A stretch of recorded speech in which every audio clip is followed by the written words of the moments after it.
let's get started. Welcome to today's Variety Hour, everyone. We're delighted to be joined by our wonderful speakers and have a conversation about all aspects, it turns out, of training and capacity building and conservation tech. We're going to start with Alasdair, who's talking to us about Club Arribada, which is an after-school program in Principe.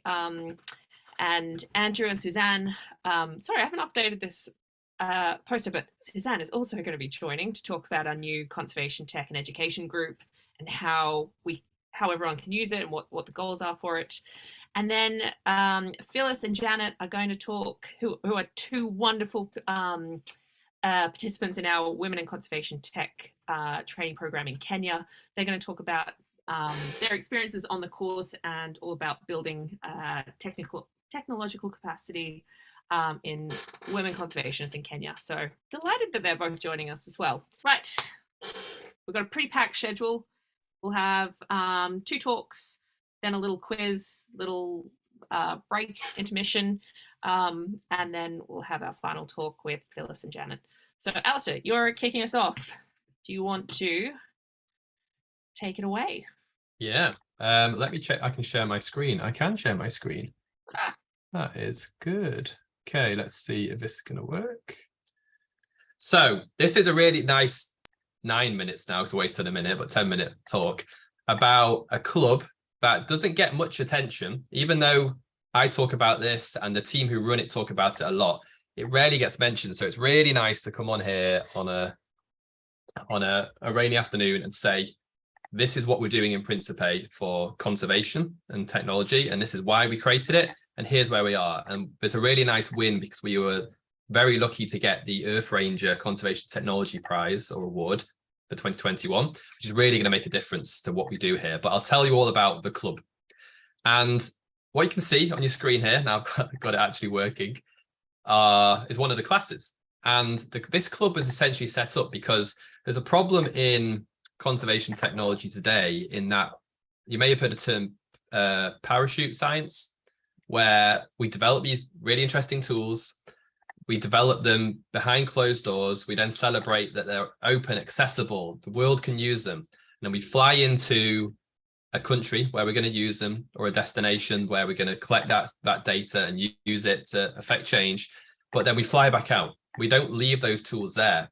And often the local population are left, staring at what we're doing. You'll see children down on the beach looking at when we tagged sea turtles, wanting to get involved, but there was no door, there was no way to let them get involved. So we said we should start a conservation club for children, and we should give them the same tools as we use, so the same hardware. We should get volunteer teachers in, we should fund it through the sale of the equipment that we sell, and let's just do it. So in 2016, it's going back quite a while, we found a building, and this is the building that we first found. It wasn't ours. We had to actually get it rented to us by a local telecoms company. So this was actually a building that was owned by CST, who are the equivalent of Vodafone or O2 in the UK. And we said to them, could we rent your building? Could we turn it into a tech club? And this is right in the heart of Principe. So an actual building that we could use to develop these lessons. And I'm taking credit for this. This is all done by Francisco, who is the head of the club, and his team. I get to come onto Zoom and be like, look at this great thing that's been created, but it was Francisco and his team that did it. But we turned this building into this building, and the whole place got renovated. It got cleaned up. It was all funded by the Shuttleworth Foundation. That's who made this possible. And if you take a few looks at this, here's another view. They did a fantastic job a year later in turning this into the club. And again, this is right in the heart of the city centre in Principe. And I say city, population is, a few thousand people, but this is still right in the heart of Principe. This is a look inside. So there was an old door here. There's a hole in the roof up there. The windows are just boarded up, and they turned the whole thing into a really nice, usable space. And this is what formed Club Arribada. And it, as I said, it's designed for 9 to 12-year-olds. So we kitted it up with secondhand laptops that we got from Computer Aid. Here's one of them here. These are like ThinkPads and business laptops that have been essentially shelved by companies when they've upgraded, like really big companies that want to do something good with them. And we buy them at £90, £100, really affordable rates, and we ship them to Principe, and we kit the equipment in to produce a syllabus and get these kids trained. This is what it looks like inside. So this is after school, it's free. It's a really great percentage of participants. It's, I think, 54% female, which is really good to see. So these are young girls in Principe who can now come to this club after school and get hands-on with some really interesting equipment. I'll go through some of the lessons in a minute to give you a sense of what we do. We pair the kids together. So it'll be 2 to a computer, and they'll go through Scratch and these programming tools that are designed to get kids into programming, to do the basics. We have a kind of sheet that they use. It's like a kind of stamp sheet, and you can see on here, hopefully you can see if your screen's big enough, that the kind of lessons they go through are an introduction to computing, which is basic keyboard skills, basic email, all the things that they've never been exposed to, so they just know how to use a computer and get around it. Then they get into Scratch, which is, again, the programming software. They do X and Y coordinates. So what is X, Y, Z? How does that work? How do you move around in that space? They do a GPS class. They do Animal Detective, which is really cool. I'll tell you about in a minute. And as they go, they get these stamps and they go through modules. And to form this, we needed something that was a syllabus that we could really show in year 1, you learn this, in year 2, you learn this. And Francisco created a syllabus. This is a fiber optics class that they do, which is really cool. I want to do these classes myself. I see these photos and I'm like, I want to sit in the class, let alone, it be something I can't participate in. But the syllabus looks like this. And this again is something to celebrate, because there's some really good, solid lesson planning that's gone into this. And it's all delivered by a volunteer teacher. Rita is our volunteer teacher. She's been living on the island with a stipend from Arribada to cover some core costs, so accommodation, food, etc. But she's been super dedicated. She's there delivering all these lessons with Francisco supporting. And these modules, again, stem on computer science, programming, as I said, introduction to coordinates. We bring in the red list. There's actually an IUCN red list printed on the wall in the club. And the kids go through species status. They look at why is a species extinct in the wild, what does endangered mean, and as they progress, year 1 is that kind of introduction. They go through to year 2, which is a little bit more in depth, and as you get through to year 3, then they get into things like 3D scanning.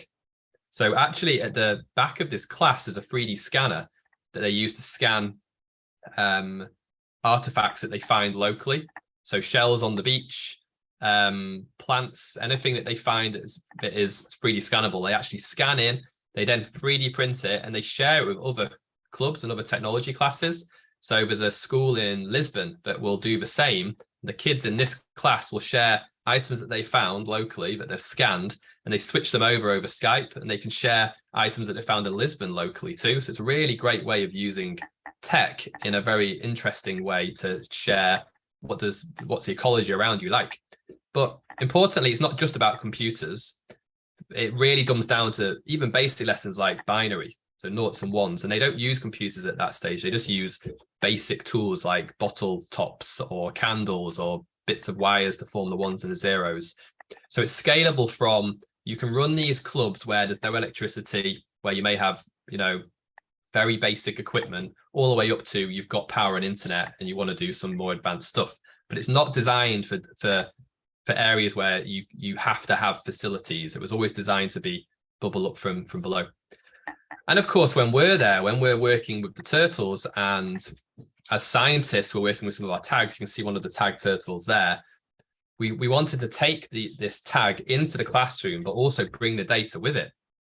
So the children are exposed to why science is going on, why the turtles are being tagged. They learn about the species. This is much more about ecology at this stage in the lessons. But then, oh, did I lose you then? One sec, the slide slipped. They learn about the ecology in the class, but they want to be connected to the space. They want to come down to the beach and work with us and get connected to it. So what we do is we invite the actual trained guards. So the trained guards are here in blue, and they come into the classroom. They explain what they do for their job. So these are the guards that go down to the beaches at night. They collect the eggs. They do all the census work. They deploy the tags. And in the corner here, printed on the sheet, is the actual output of the tagged turtles. This is the GPS coordinates that they found, that we got back from the tags. The kids go through it. They sit there and analyze it and say, oh, look at the spatial use of the sea by these turtles. Why are they there? They question if there are any threats to them. They question where the fishing effort may be. So it's super hands-on. You can see this is the kind of setup that happens. The GPS class, they actually tag a stray dog. So this dog was a stray dog that basically became the club mascot. They tag it with an I got you GPS tag. And the dog runs off, does whatever it's doing in town. When it comes back to the club, they pop off the tag. And they do the same. The kids download the data and they look at the track of this dog and they get a sense of GPS tracking animals. And this was literally a stray dog that came in one day and it's now the club mascot. And the door's always open so it can just come in whenever it wants and just become a part of the team. And importantly, it's all hands-on locally.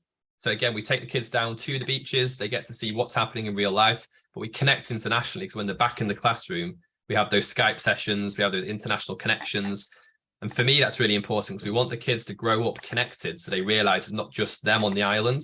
They can be the future conservationists by doing things like we're doing now, using Zoom to talk about the work we're doing, and training Principe-based conservationists of tomorrow so they know they can grow up and have the skills necessary to apply for the jobs that we're looking for.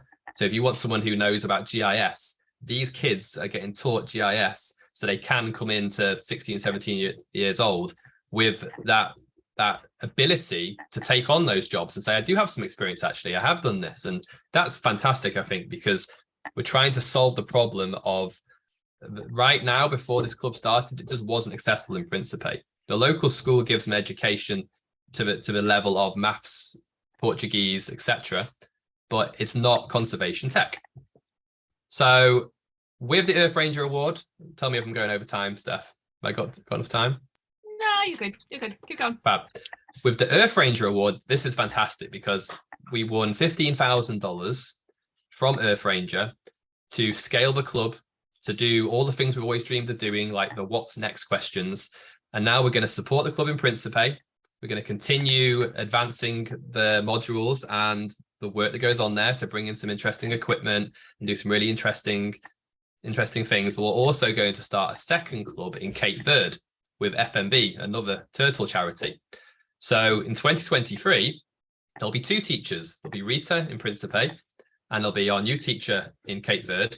So the kids on those two island communities will be sharing, again, the work that they do and the inputs that they get and the activities that they do will be shared between those two clubs and beyond internationally. So we're starting to, with the Earth Ranger Award, we're starting to scale it out now to see what can you do? How can we replicate this in other island communities? And it works really well in island communities because you've got these really captivated audiences that are thirsty to get into this space, but just don't have a Raspberry Pi sea turtle tag available. But if we can drop it off because it is low cost, we can say, here you go, play around with it yourself, program it yourself. Your mums and dads, who are the turtle guards, will deploy on the turtles and they will bring the data back and you can become a part of it. So this is what Club Arribada is. Very quick summary to wrap up. 2016, it was created as an idea. In 2017, it opened. So it's already been running for quite some time as we've brought this into a mature place. In 2018, we added the garden. 2018-19, we started to bring in IUCN work and those activities. In 2022, we got that Earth Ranger Award. And moving forwards now, our plan is to keep this going. All of the activities are open source, they're all online, they're all shareable, they're all free to download, so anyone can recreate this himself. And it's just been nice to spend 10 minutes with you to celebrate Club Arribada. So that's my whirlwind tour of the work going on. Al, you've given so many talks at our things, and I think that possibly might be my favorite one that you've ever talked. That was good. That was awesome. It's so exciting to see how much the club's grown, and like it's so impressive to see like the modules the kids go through and what you're taking them, the journey that they're going through, and that you're linking conservation and tech together right from the start. That's so exciting. So open source is your shindig, right? Mm-hmm. So everything is like, what's your plan for all the modules? And like, I know at the end you said that people could pick it up and take it themselves, but if people on the call were interested in starting up a Club Arribada type thing, what's the process? Yeah, so you should chat to Francisco. He's Arribada's club lead. He's the guy who started all of this. I found him on Principe. I was out there working on a project, and we were in a bar just having dinner, and he was sitting on another table drawing what looked like a sketch of like a robotics class. I could hear him kind of talking about robotics in Principe, and like, what's this guy on about robotics in Principe? And he was already over there with an idea of what would it look like just doing interesting education work. And then we got chatting, and I was like, you know what? We've got some funding from Shuttleworth here to actually try this. So it all started with them as well, in that they said, go experiment, go try this and see if it'll work. That was from 2017 to 2020, and we just kept it going from then. So the trick is, if you want to do this yourself, it's taking all of the modules and all of the activities, because they've been refined, they've been tweaked. We know what works, what doesn't work, which is really important for engagement. So if you want to start it yourself, you need to go through those years of figuring out, why do the kids come back? That we know that this is fully subscribed because the kids enjoy it and they work through it, and we know the learning, but it takes some time to get to that point. But if you want to do this, really all you need to think about is, can you get that space? Can you get somewhere that they can use as the classroom? And then how are you just going to keep that stipend going? How are you just going to keep the teachers with enough support? And often that doesn't have to be a big monetary value. It just has to be like a percentage of what you're doing as an organization. Like we probably spend 5-10% of our annual income on running the club, but it's well worth it. Because for me, the future is one of these kids in the photo there, I'm going to meet at a conference in the future, having not known they've been through the club, and they're going to go on and do a presentation and say, I went to Club Arribada, I learned this, and now I am head of, conservation technology in this NGO. And at that point, you drop the mic, you're like, that's what it's about. So the dream is to see that, because they started when they were nine years old. So it's going to take a few more years. We're running for 6 years, but soon we'll see them get to that age where hopefully they've been inspired to be in that position. Amazing. Vanessa, do you want to ask a question, and then we'll move on? Vanessa, Sorry, no, you did accidentally. Oh, okay.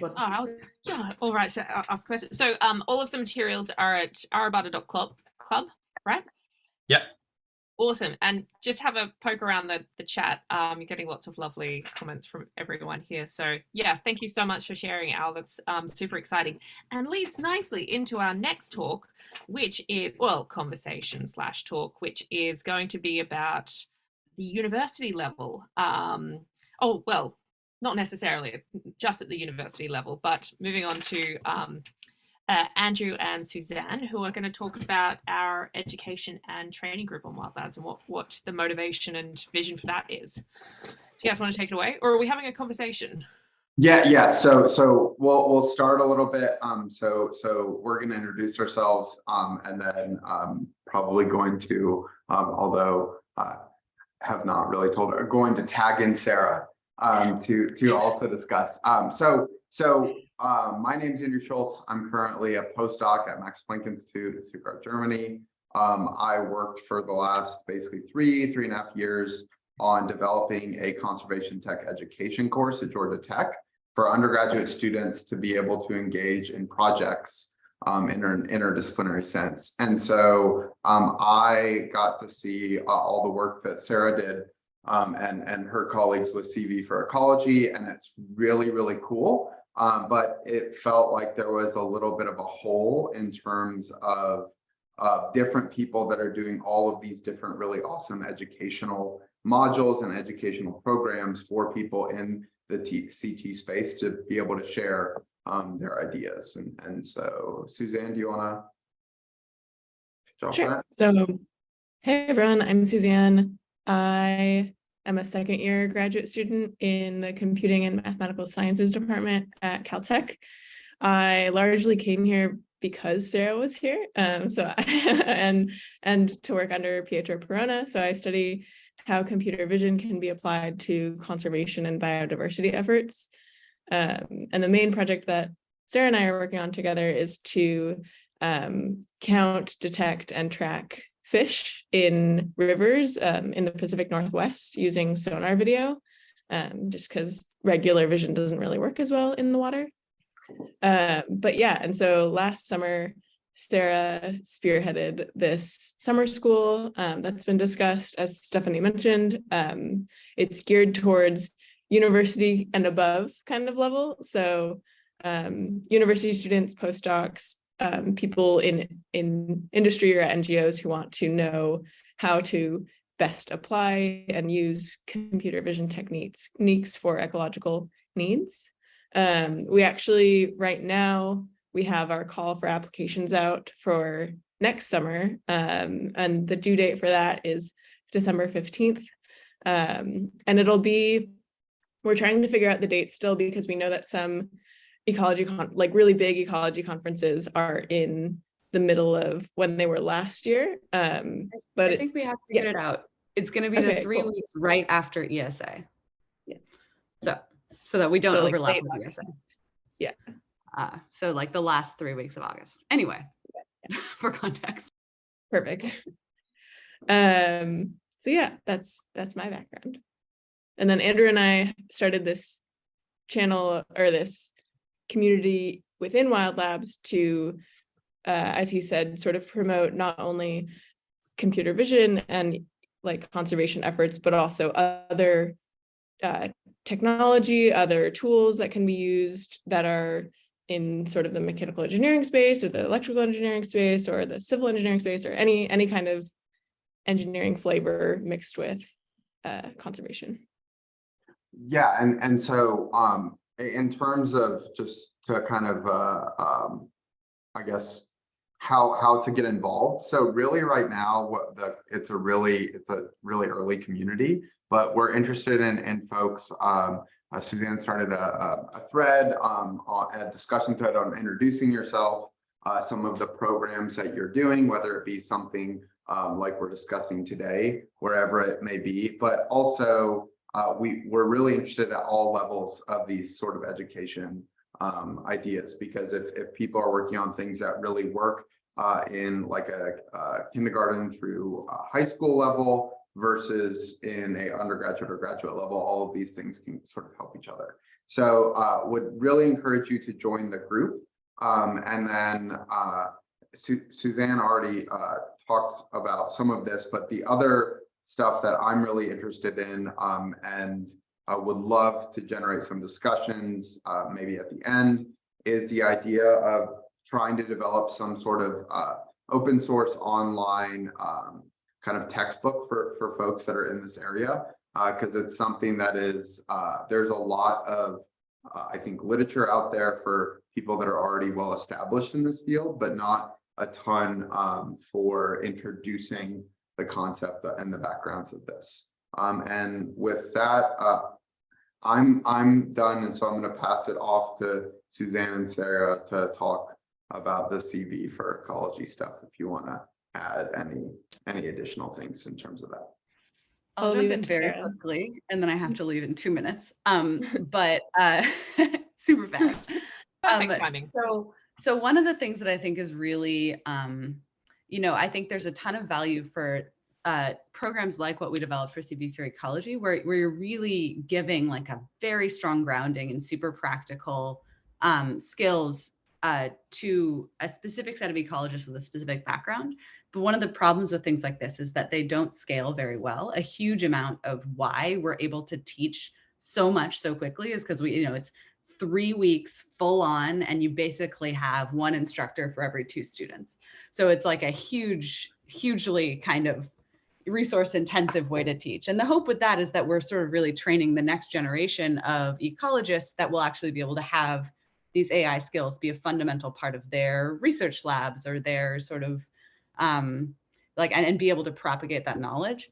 But I would love to think about ways to actually scale and share resources. And, you know, how do you move beyond, you know, people who are kind of ready for that type of in-depth thing and really make all of this more accessible. And the other huge thing that we found with the CV for Ecology Summer School is that access to Python literacy is a massive barrier. And I would say it was the #1 barrier that we saw, and one of the really key factors in how much progress and how quickly people were able to come up to speed. And I think that that's not specific to computer vision. I think more generally with a lot of like CS driven or AI driven things. And I don't know, Andrew, maybe also in stuff like robotics.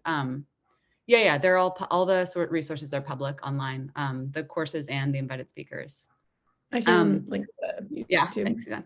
But so I think the big thing being, I think there are some shared needs for things like in your like maybe living textbook, you know, a whole section on like what are the key aspects of Python or command line or scripting or using like cloud resources that that are very difficult for people to come up to speed on, and how do we build resources that are openly available to make that easier. So I'm super excited about this community. I think it's great, Andrew and Suzanne, that you're running it, and I'm super excited to see what comes out of it. All right, gotta go. Bye, guys. Did you want to give a plug for your MIT? Oh, yeah. I'm also, so I'm starting a faculty job at MIT, and my lab is going to be fundamentally super interdisciplinary. And so I am looking for PhD students and postdocs to join my lab to work on really building impact-driven tools and resources and everything at the intersection of these two fields.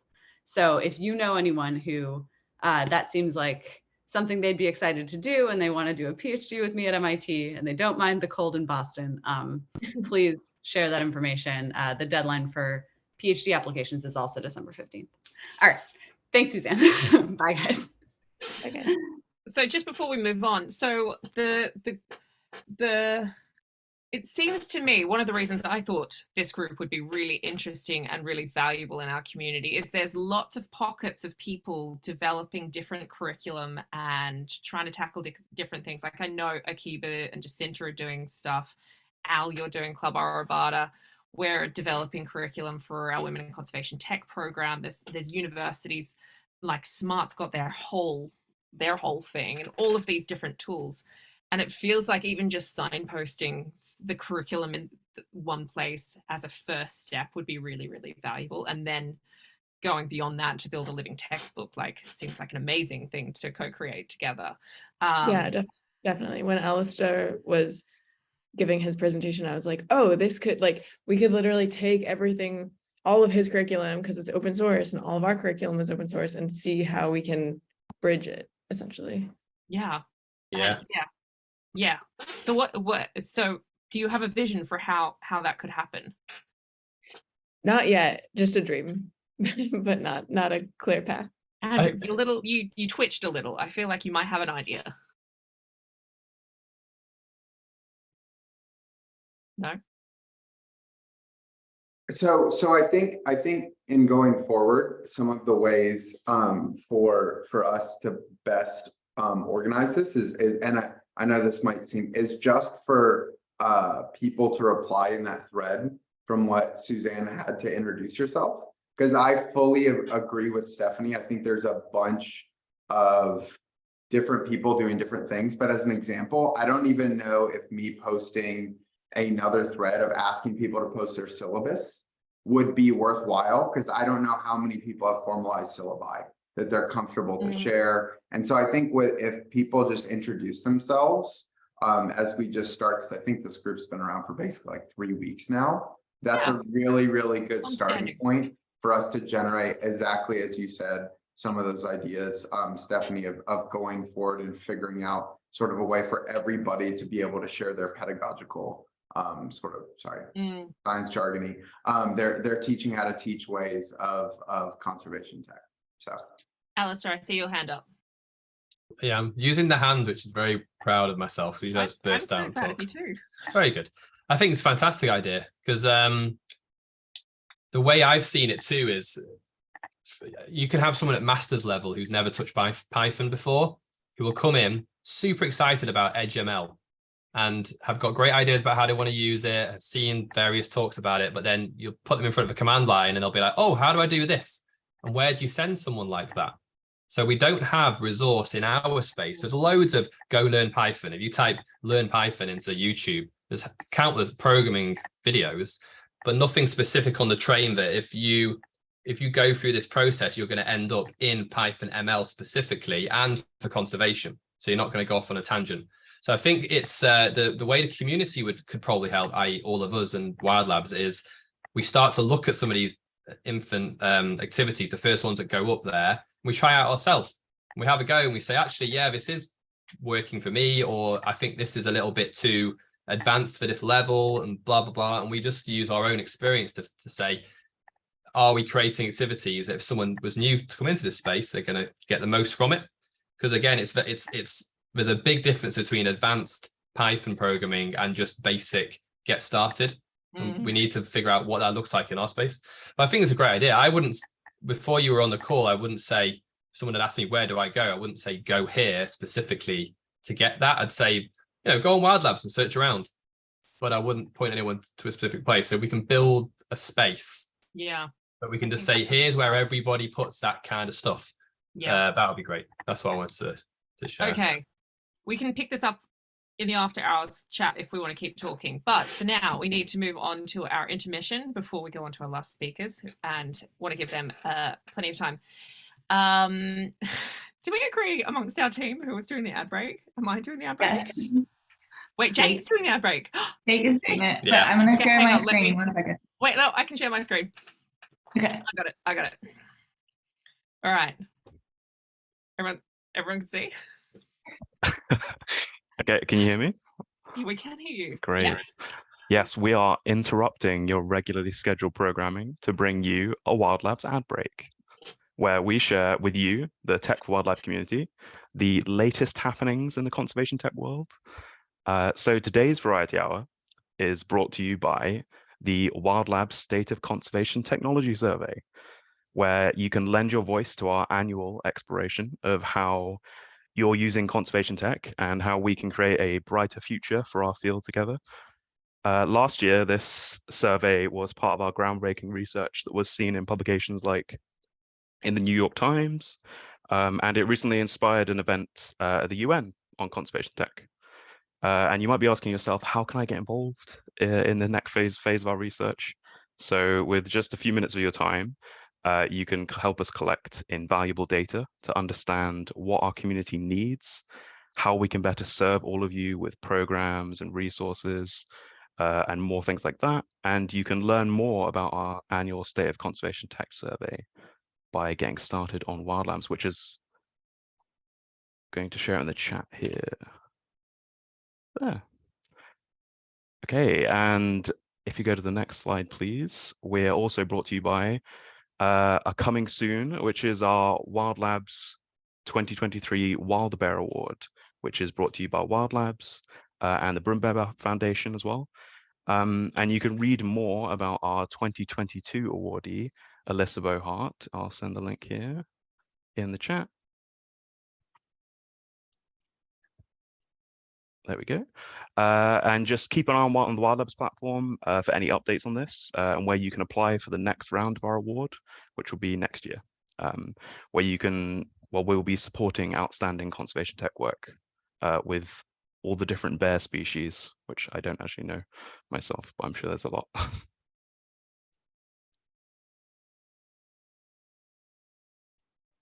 Well done, Jake. Well done, Jake.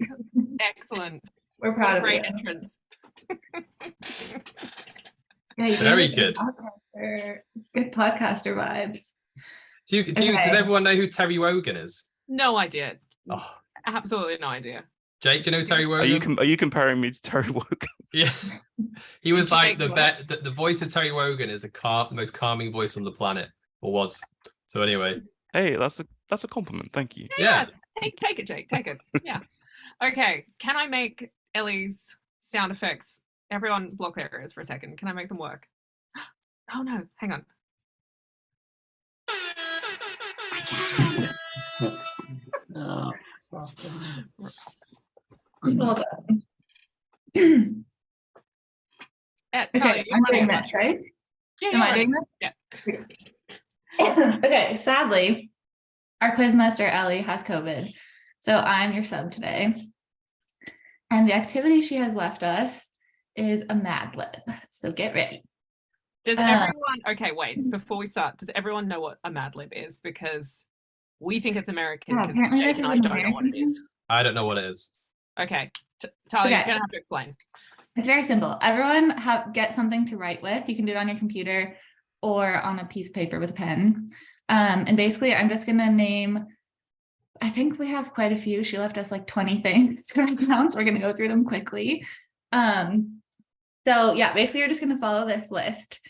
So make a numbered list and then follow the instructions here. And then we're going to read it out in a sentence at the end, which is the Mad Lib. So it'll be, she's written a little story for us, and we're going to insert these words that you're coming up with in the story. And who And are we'll we going pick to make read on- theirs out? Well, we're picking on Rob. He's going to have to read his. Okay, He Rob's has face says yes. generously agreed hesitantly to do this for us. Okay. Okay, so start with a location. Also, don't overthink these, just write down anything. We're just going to whip through them real quick because we have to have enough time. We might read through a couple more people's after we wrap up, but we'll just do Rob's. Okay, let's go. So first is the location. Yeah. Then plural animal species, so like zebras or elephants, something like that. Then a conservation technology, any tool that you might use related to conservation tech. Then tech gear, like batteries, cords, cases, something like that. Then an adjective, so like smelly or something like that. Then a singular animal. Wait, what? What do you mean? What adjective, what? Like, So any adjective, so you could say like smelly or silly or. Oh, okay. Yeah. Mhm. Then a singular animal rather than plural. Then an active verb, so like running, swimming, something like that. Another singular animal. Another conservation technology. And a past tense verb, like laughed. Oops. Okay. Okay, then a nature noun. So person, place, or thing. You could say leaf, tree. Mountain. Yeah. Extreme weather phenomenon. Wait. Nature noun. All right. Okay, then an extreme weather phenomenon. So like tornado, tsunami, something. Mm-hmm. Another past tense verb. Oh God. This is so Ellie. I can't even. How many pages are there of this? This is the don't last worry, this is one. it. She's Page 1 of 98. Yep. Okay. You should Okay, have then seen- another noun. It doesn't have to be nature related this time though. Then a large number. Then any number between 1 and 100. Another conservation technology. Another active verb ending in ing. A publication, so like anywhere that something could be published in. So it could be like a media outlet or a scientific journal, anything like that. And then a year, anytime in the future. Wow. Okay. All right, we ready? Rob, are you ready? Everyone. I sure am. Okay. Okay, so Oh, then do you're gonna I read have this, to read? you're gonna read So the what- script and then just insert the words that you have written down in the places as appropriate. Are you going to read the thing and then I do the place? You Or should the- read it. or the- You should read it. I do the whole thing. Yeah, you do Yeah. the whole thing. Right. This is going to be fantastic. Remember, it's being recorded, Rob. We're all going to watch. I had the craziest field season in Illinois while studying shrimps. While deploying my LiDAR, I couldn't find my CR123 battery. Turns out a hyena, I'm getting a little lost here, had stolen it and was flying on it. And while I was trying to get it back, would you believe that a kangaroo found my audio moth and ran it with a, is that right? Ran it with a dirt. And that's before the Sharknado knocked out our power and danced a cardigan right through our camp. Repairing the damage set our budget back infinity squared dollars and 99 months.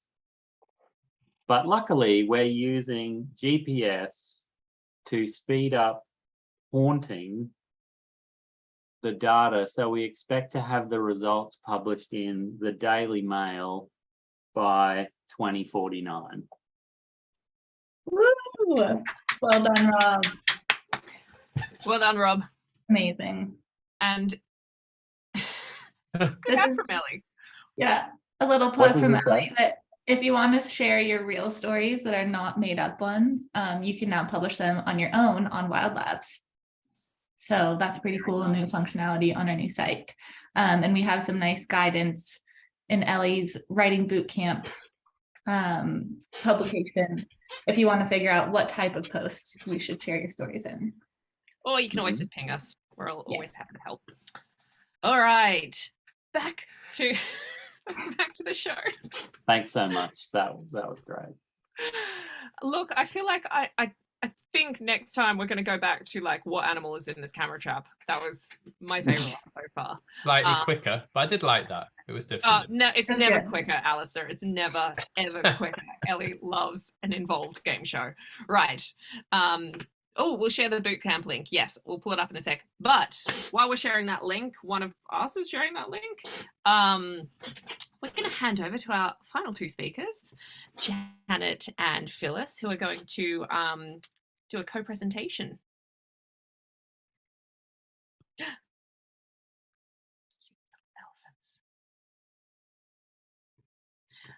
Yeah, looks good. Okay, hi everyone. That was a nice game. I loved it. So yeah, and I'm going to take you through my presentation, and I'm going to start with a story, and I'm going to tell you a story about an epic creature. I'm going to tell you a story about elephants. No, these organisms, they are so majestic, and yet they're so threatened.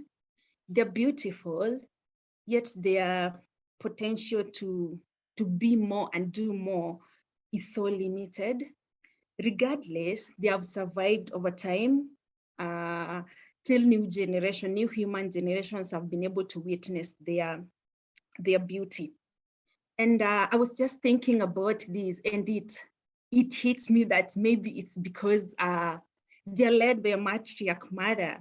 And as Regina quoted in her post, that the matriarch mother is like the oldest elephant in the population. And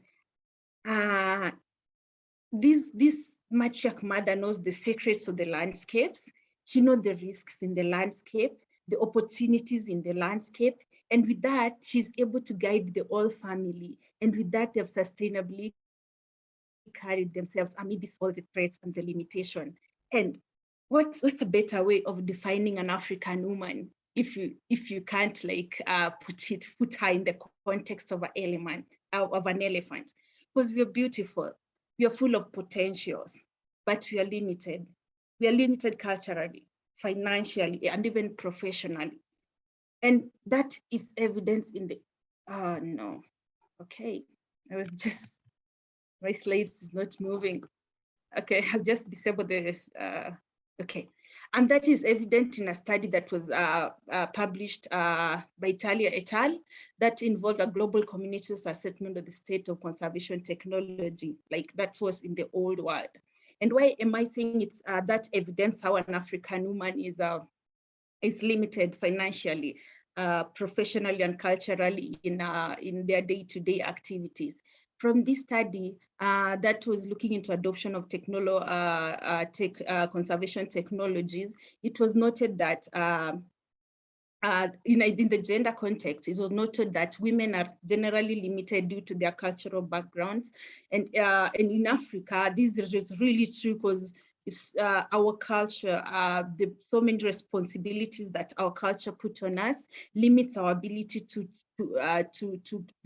do more, to be more, to grab opportunities and just enhance ourselves professionally. And it's from the findings of this study that the WILDLABS started a program dubbed the Women in Conservation Technology. And this was just aimed at building women capacity in conservation technology. And that led to a selection of 15 women out of 200 applicants who are part of this project. I'm Phyllis Masudi, and I'm a Women in Conservation Tech, Kenya. So going back to this group of women, out of 200 applications that were submitted to be considered for this project, 15 women were selected to be part of this training, to be for their capacity to be built in the use of technology in the conservation field in Kenya, specifically because these are Kenyan women drawn from different professional backgrounds and different work categories, some in the government, some in the non-government organization, while some are working with communities. After the selection of this group, that was done in May, this group has undergone a 6 months hybrid training. Some of this training have been in-person training, which was conducted at Olpejeta. You people need to visit Olpejeta. It's just a very nice landscape with so many animals and with professionals there that are ready to like collect data that are aimed at evidence-based decision making in conservation. So, and it was the ideal place that this training could have been done. I mean, there's no better place that this training could have been done. And maybe marketing Olpejeta, I don't know. It's a conservancy, you need to visit it. Yeah, so some of the trainings were in person. That was conducted at Olpejeta. That's 2 times. The first meetup of the cohort, and the last one that was done barely 2 weeks ago. Another form that the training took was experiential learning. So during the in-person trainings, these trainees or participants were taken into the field where they were able to handle hands-on or the techniques in the conservations, and this included camera traps, flying drones, setting the camera traps, and like just using SMART as a data collection app, and being taken through Earth-Ranger and GIS. And this was being done on an experiential basis, like going out to the field and monitoring where collared lions could have been. And we met some 3 that were really interesting after eating a buffalo. So full stomach also an afternoon nap. And another form of training that this took was online training. And this went for like about 4 months, in which we covered a variety of topics and from different professional backgrounds. And with this training, we had a lot of achievement, a lot of outcomes. And I'm going to invite my colleague, Janet Kavutha, just to take over. She was experiencing some technical issues, and she's not there. I'll just continue. But let me just see if she's there. Hi, Janet. I'm here. Yeah, I'm here. I'm present. Do you want me to project for you? You want to share your screen? No, you can project for me. Okay. Hi everyone, my name is Janet Kavutha. I'm a wildlife researcher working with the Giraffe Conservation Foundation, and I'm part of the Women in Conservation Technology program, the first cohort in Kenya. So next. So Phyllis has touched on the program, and I'll just pass through, cover the content that was delivered to us over the 6 months period. We gained skills on fundraising, use of my mobile app data collection tools like Smart Earth Ranger Service CTO, Google Earth Engine, use of AI for camera trap image processing, how to write scientific papers and publishing, the guidelines of publishing. We also gained leadership and team management skills, networking skills, and we also engaged in assignments and designed projects, and also learn how to pitch ideas to different stakeholders. Yeah, next. So next slide. Yeah, so this information over the 6 months as manifested in different ways. So our takeaways and achievements as participants in this program was gaining skills in grant writing. First, each participant was awarded $500 grant by which is a tech company and FFI to support the project. So these skills were manifested in some of the participant getting funds, getting grants for research, like, for example, from Mohammed bin Zayed Species Conservation Fund, one of us got a research grant to carry out project on primates in Kenyan coast. Another participant got a grant from Idea World, an equipment grant where it's equipment that she'll be using to work with community scouts. Also on publication, we had one of the participants publish a paper over that period, a paper on interactions of fire and trees in the African savanna. And we also have 2 of the participants who submitted their papers and under review. We also had participants write articles on Conservation Magazine and national magazines here in Kenya. And we also, as a group, attended the Earth Ranger conference where we had 2 sessions to talk about gender equality in wildlife conservation. And it was really an engaging session. We got to network and learn a lot on how different organizations are using and applying Earth Ranger, and also to talk with women who have been in the field for long and also share their challenges and also getting to learn from them. We also had one of the participants attend the WIOMSA 12 Scientific Symposium, where she presented her work on the inclusion of artists in ocean science communication. And also another participant also attended the Pan-African Ornithological Congress 15, and presented her work on the illegal killing and taking of birds in sub-Saharan Africa.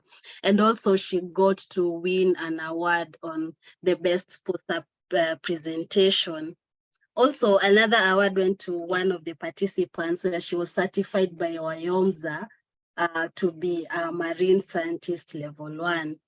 And so all these, the technical skills and the professional skills that we gain over the 6 months has seen some of us adopt technology in different ways, because we were exposed into diversity pool of technology that we can apply, we can just pick and apply in our works.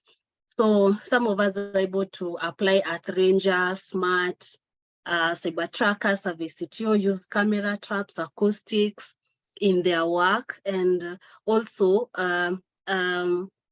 use the analysis knowledge that we were given, knowing that these mobile apps can integrate with softwares where you can be able to analyze data.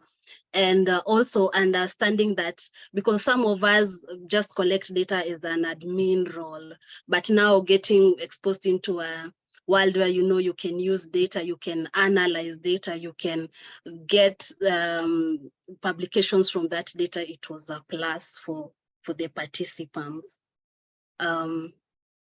Next.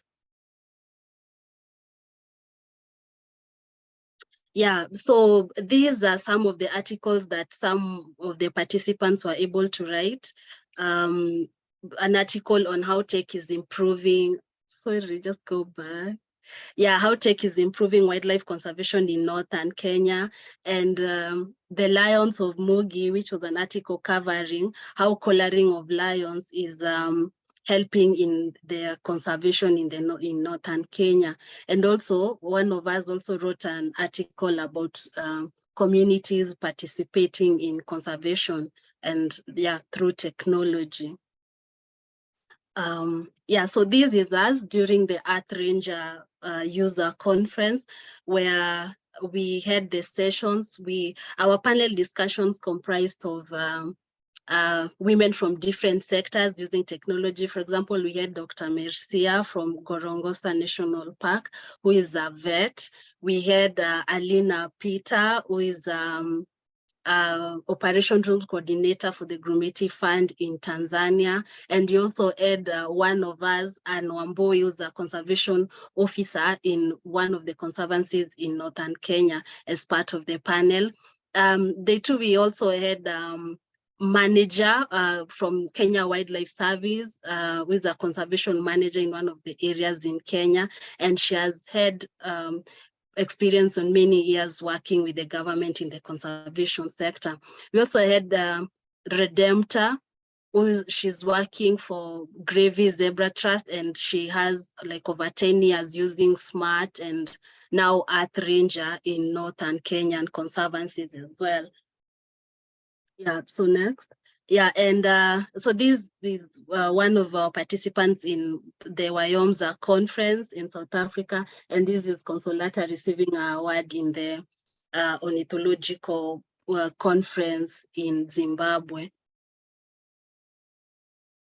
So call to action. Being part of this group has get exposure into a diverse world of technology, and also has built our confidence in adopting technology.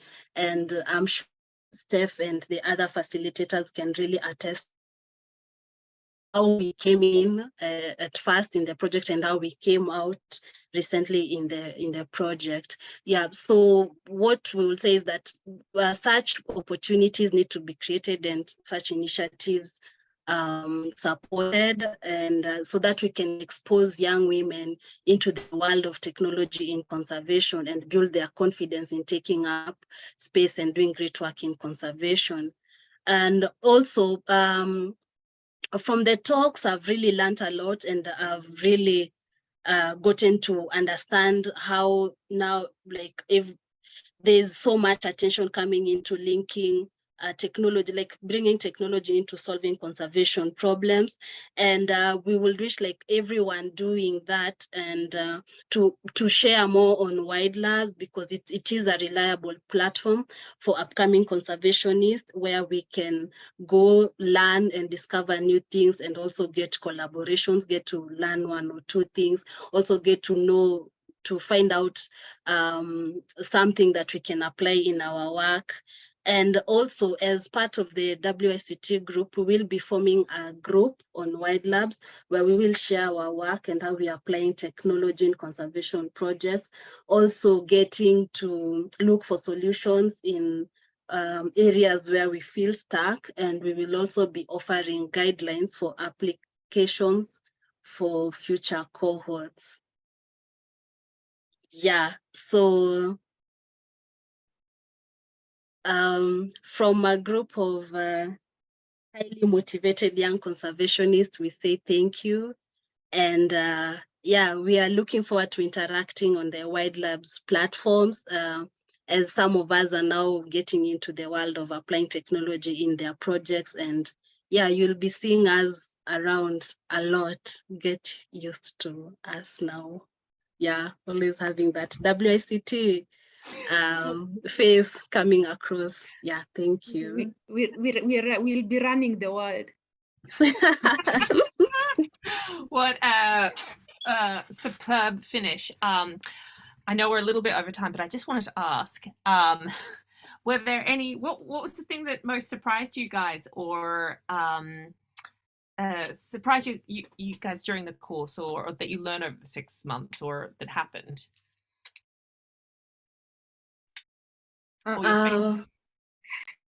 You go ahead, Phyllis.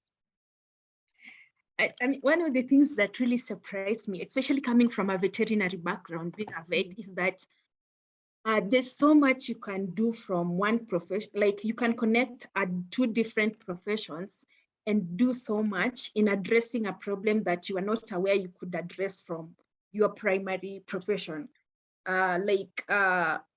Knowing that there are so many techniques out there that I can actually apply in monitoring like wildlife movement. And because my focus usually is the interaction phase or between wildlife, domestic animals, because it's the route through which human beings also get zoonotic diseases. And knowing that there are camera traps to do this, they are like Earth Ranger smart, they are like, that can help me monitor animal movements and animal populations at a given area at a given point. And it really surprised me that I can really get so much from getting into conservation as a vet and using techniques that are coming up and those that are already there to address the challenges that I want to solve as a veterinarian. Janet, did you have any thoughts? Ooh, I think we just lost Janet. I'll come back to her. I think for me, what we saw on papers and seeing the seeing these advanced scientists use. So I was impressed knowing that I can always tone that down to a level that I can work with. Like, I don't have to be an advanced scientist to use a platform like Earth Ranger, like Smart, and knowing that I can tone it down to a level where I can work with it, and also tone it down to a level where community scouts can also work with, like I can teach them how to use that Ranger, and I can teach the data persons in these conservancies on how to integrate and analyze this data. Yeah, that was the standing point for me, something that I had never thought about. The other question I had was, I think a lot of times training programs try to do, see you later, Chris, try to do everything in 1 week or one workshop and try to get through it. And then you go away and do stuff. In this one, we did 2 workshops and had the virtual stuff before. Do you think what do you think the value of having the 2 workshops were, those 2 touch points in person? I think it was really important because you got to understand us, like with the service that we were taking, how we came in, like our level of understanding, our level of technology adoption, and you got to also assess that after 6 months, also during the in-person workshop. Yeah, so I think that is that was really good, and I'm sure, like with the achievements that we've made and with the milestones that we've made, you guys have been able to learn a lot and also like gauge us on, also like analyze the program if it was effective or it was not effective. Phyllis? And also the hybrid approach that we have, like in-person training with several online training, was actually convenient for, like, from a woman perspective, a mother's perspective, because we got like this flexible platform to get to learn while at the same time keeping up appearance at our workplaces, at our homes. Yeah, so I think the platform, that hybrid type of training approach, was very ideal in this situation. Yeah. All right. I realize we're quite over time, so I just want to say thank you, Phyllis and Janet, and thank you everyone else for joining us today. It was really lovely, and we'll see you all very, very soon. Thanks, everyone. Bye.